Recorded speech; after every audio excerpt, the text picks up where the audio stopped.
Sir சாத்தானுக்கு தெரிகிறது சபைக்கு தெரியாம போயிடுது சில நேரம். சாத்தான் சொல்றான், நீர் ஆசீர்வதிக்கிற தேவன் ஐயா.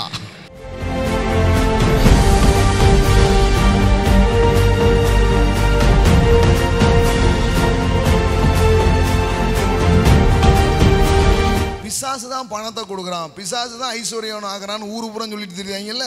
இப்ப பிசாசிட்ட கேட்போம், எப்போ அது உண்மையான்ட்டு.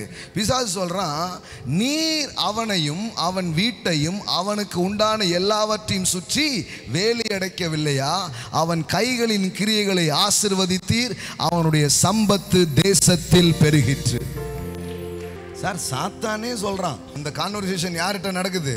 கர்த்தர்ட்ட நடக்குது. நான் கொடுத்தேன்னு சொல்லியிருக்கலாம்ல. அவன் சொல்றான், நீர் அவனை, நீங்க ஒருத்தன் ஆசீர்வதிச்சா ஊர்லயே அவன் தான் சார் பெரியார். இன்னும் கொஞ்ச நாள்ல இந்த முழு சிட்டியில எல்லா ரிச் பீப்புளும்,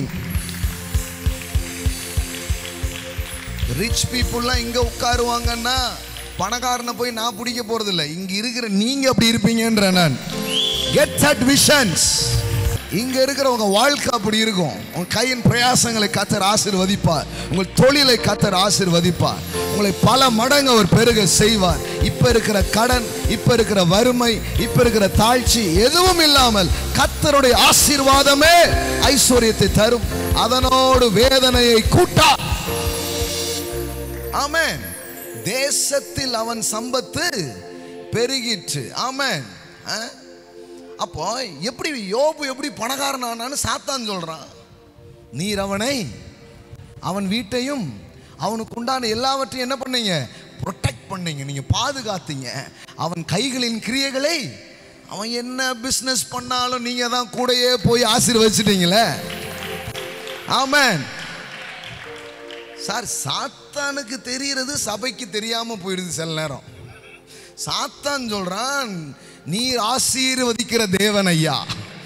அதுவும் உங்க ஆசீர்வாதம் லேஸ்பட்டது இல்லை. நீர் ஒரு மனுஷனை பிளஸ் பண்ணிட்டா அவன் தான் ஊர்லயே பெரிய ஆளு. ஏதோ உங்க தேவைகள் சந்திக்கப்படுகிற அளவிற்கு ஒரு செல்வத்தை அல்ல, அந்த ஊர்லயே பேரும் புகழும் அடைகிற அளவிற்கு. I speak the great richness in your life.